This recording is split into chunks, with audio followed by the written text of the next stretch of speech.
Alright everyone, it's time for a brief talk on my actual political affiliations and political beliefs, because sometimes people forget actually what I stand for, and they either think, it's like some pretend ethno-nationalists. Not actual ethno-nationalists. I've interacted with them. Their views are totally different from like the fake Nazis. The fake Nazis are actually, most of them are actually on the left. They're actually liberals. They're like Democratic partisans, maybe Bernie bros that masquerade as sort of the cartoon Nazi. People like Evalian and so forth. They just pretend they do this for, money. They do this for attention in some cases. Some of them are just trying to false flag the actual right. Having interacted with people that are actual ethno-nationalists, they're nothing like the cartoon Nazi stuff. It's like when somebody on the left, this happened on Twitter, they're saying, oh, well, Styx may not be alt-right, but he certainly tolerates them. He's appearing on all these Nazi shows with, like, Red Ice Radio, Tara McCarthy, and so forth. I'm like, you obviously don't really understand what a Nazi is. You're trying to lump these people in with quite violent movements when these people are primarily just sitting there expressing their First Amendment views. Now, in some cases, of course, they're from Europe. I know, and of course Europe doesn't really have the concept of free speech. They have tolerated speech. It's really rather sad that that happens. Supposedly all these very civilized nations, very first world and erudite, and they sort of look down upon U.S. politics sometimes, and yet they can't even speak freely. I think we've isolated the cause of their beliefs in superiority. But, yeah, it has nothing to do with endorsing like cartoon Nazi stuff. When I say that I have no problem with the alt-right, it's because I have no problem with the alt-right. The fact that cartoon Nazis show up, declare themselves to be alt-right, and say, oh yeah, we'll gas this group of people and stomp that group of people, haha, minorities out of our country, not really what the alt-right originally represents. Certainly not an intellectual stance. It's really like sort of conflating somebody who espouses a philosophy, talks about that philosophy, teaches about it in a theoretical sense, and then people who take that become total zealots, take it way too seriously, and go off and do crazy things. The left always makes this excuse for like Islam. They say, oh, well, this part of the Islamic doctrine is just perfectly sane and fine. These other people that do violent stuff, they're not actual Muslims.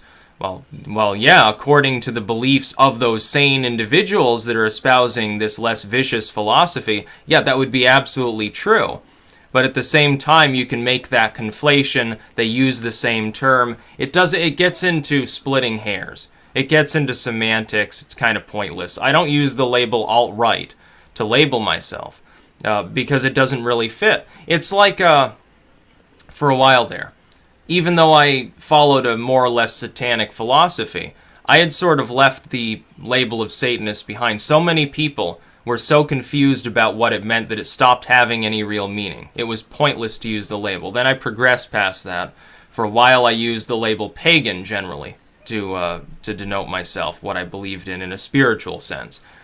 But because people had the wrong idea about that too, I have to at least combine it with occultist. And even that, people don't usually know what it actually means. They think that the alt-right is skinheads, and the alt-right has nothing to do with these sort of jackboot movements. They think the alt-right are essentially sellouts who love Israeli foreign policy or something like that. Oh, you didn't rant enough this week about the Jewish question, therefore you're a cuck or something. Oh well, if that's what you believe, I suppose it's just your opinion. Then they think like libertarian. And this is kind of a problem within the Libertarian Party. It doesn't extend to my brand of sort of libertarian-leaning beliefs. But with the Johnsonians, yeah, I'd have to begrudgingly admit you're right. Libertarianism is like this out-of-touch, weird philosophy where they just want to smoke weed and do gay stuff, and they don't care about the borders, and they want to destroy their own culture. Yeah, if you follow like Gary Johnson libertarian, which isn't even libertarianism, that would be the end result. You'd have a totally decadent culture that would very quickly break down and stop existing. My own brand is perhaps better approached from the term classical liberalism, or something with certain modern nationalistic elements. It's like the term civic nationalist. For a while I used that, or libertarian nationalist. I don't know if I should bother using these terms, because all these different people, these groups of agent provocateurs, sometimes trolls, and it's more innocuous, but usually agent provocateurs, leftists, and some of these LARPers, they get together to try to hijack terms because they understand what I've spoken of in several of my writings, which is that language is how people understand the world. If you can change a person's understanding of language, you can basically control what they believe in, what they think, the way in which they think it. You can control media narratives, you can control society that way. It's all newspeak stuff. It's literal 1984. Why do you think that the left invents over and over and over all of these newspeak terms? All the misogyny, and then they apply the microaggressions and all these terms. Why do you think they do that? It's an attempt to hijack the English language and all of its, branches. They export it to other languages too, to destroy the purity of that language in order to change people's minds. They know they can't do that normally. If they can get the term bigot to apply to anyone who only wants to date members of their own race, they can greatly expand the number of people whose arguments can be summarily ignored because they've been tarred with that same term bigot. The only defense against this is that they almost always overstretch these terms to meaninglessness, to the point at which it no longer matters. It's like declaring someone Hitler. It's been so overdone, nobody even cares anymore. Hitler's just a comedy figure at this point. Nobody cares if you're like Hitler, because it could mean anything. The term no longer has meaning because it's too broad. And they've done this with Nazi. They've done this with racist. They've done this with bigot. On the left, on the right, they've almost done this with the term cuck. Because now cuck, in the sense of like a year ago, was basically, this person is a neocon whose own foreign and domestic policy primarily benefits certain other nations as opposed to the United States. That's a cuck-conservative. They're not really a conservative at all. They're not even on the right. Now they've stretched that, though, to mean leftists, which had nothing to do with the original definition. They're just crazy in the original sense. Civic nationalism, which has nothing in common with cuck-conservatism. In fact, it leads to a similar end result as ethnic nationalism, without violence, without, purges and all this weird jackboot LARPing stuff. But I can't really use any of these labels to describe myself at this point, because the labels have become either so overstretched or so misused, they don't really have a meaning. It doesn't even matter. Libertarian, what does libertarian even mean now? You ask 10 different people, you probably get 10 different answers. If you ask a leftist, it's someone who sucks the cock of corporations. You ask someone on the right, and it's basically a degenerated neocon who doesn't have a problem with gay marriage and abortion, or something like that. You ask certain libertarians, I think it's an open borders philosophy, a suicidal philosophy. What's the point of using the term to describe your own beliefs? But I would like to say I'm not a conservative. I'm not a conservative in the sense of neoconservatism. I never liked neoconservatism. I'm not a conservative in the paleocon sense, although I do admire Ron Paul. I admire Rand Paul. He's sort of less paleocon than Ron Paul. And Ron Paul's not really a libertarian. He's like a more purist paleocon. Rand's sort of a crossover between paleoconservatism and neoconservatism. Trump is a populist with some paleocon trappings. Again, these terms mean so little. You'd have to get into very small minutiae and combine 5 or 6 terms. It'd look like the German language after a while. You'd have all these weird conglomerates of words to describe what exactly you're talking about because everything's so confused. But I'm not a conservative in any sense. The closest approximation that I would be an original libertarian, a non-corporations and privatize everything libertarian, and a non-open borders libertarian, or a classical liberal. And I don't mean liberal in anything closely resembling the modern sense. I mean in the sense of 1776. Those would be sort of the terms that could be used to express generally what I believe in, with some modifications. Of course, there's always wiggle room within a term as well, depending on whether you're talking about some core belief, some general overarching belief system, some prevailing feeling or spirit behind a movement or behind a term, as opposed to maybe side issues that get sort of interpreted differently by different people who were part of that core, like open borders. Yeah, you can make a classically liberal argument for sort of a laissez-faire entry system. You can also make one for having completely closed borders, or you can be somewhere in between. I'm somewhere in between, leaning more increasingly towards close the borders, because there's also a demographic problem in this world, namely we're pumping the Western world with its slowly declining growth rate, full of people from high growth areas, we're actually contributing to more problems than just social ones, and so forth. It's more than just brain drain or social alienation and racial displacement.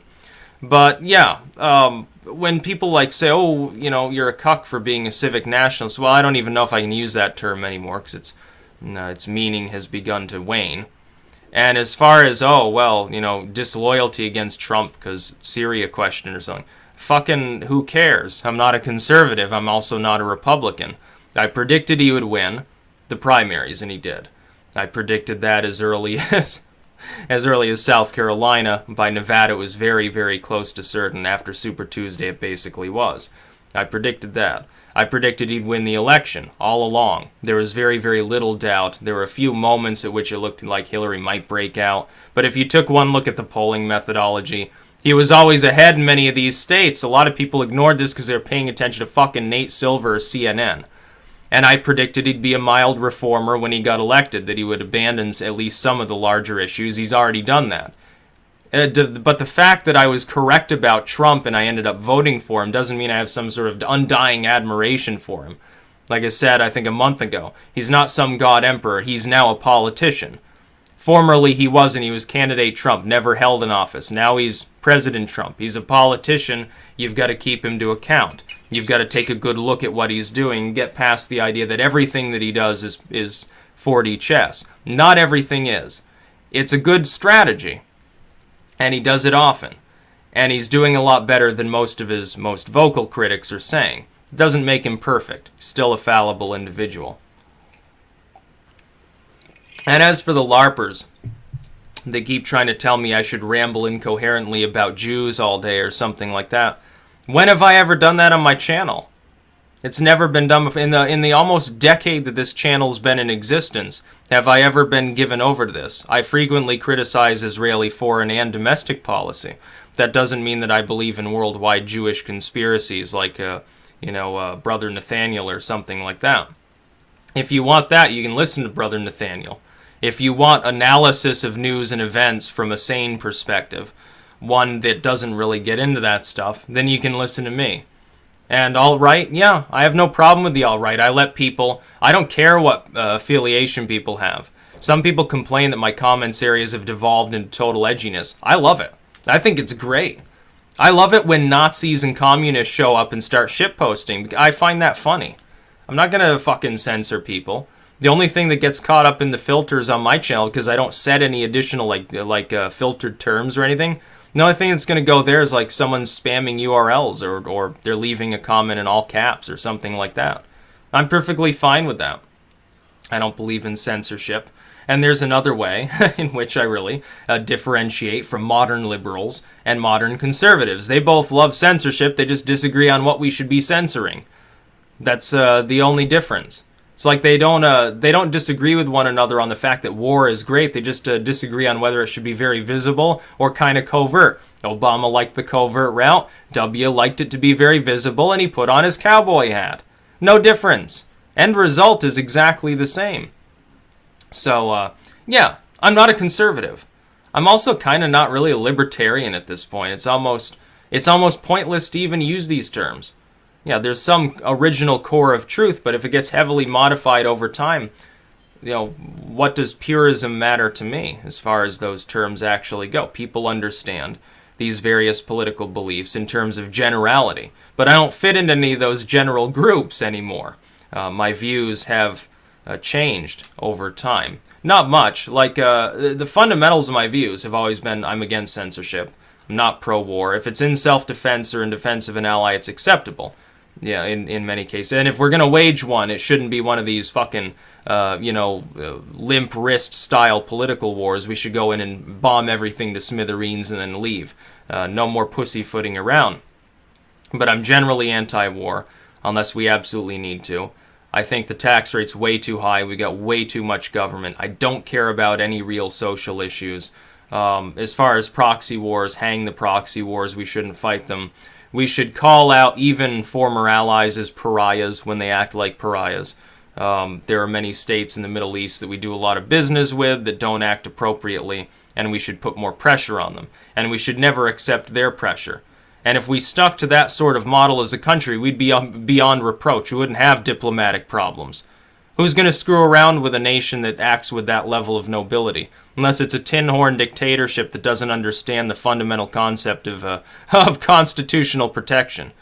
As for censorship, we should have none. Shouldn't even be any censorship by the FCC. You should be able to say fuck on the radio all you want. You should be able to sit there and ramble for hours about racial topics. You can be as bigoted as you want on any side, and it shouldn't matter. Clear the airwaves of politically correct cloying filth. And maybe people would listen to their radio more. They wouldn't be getting serious or tuning into YouTube quite so much because it'd be actually worth listening to for something other than the top 40 pop hits or this new hip-hop song where a rapper mumbles for 2 minutes. It's retarded. That's about all. Peace out.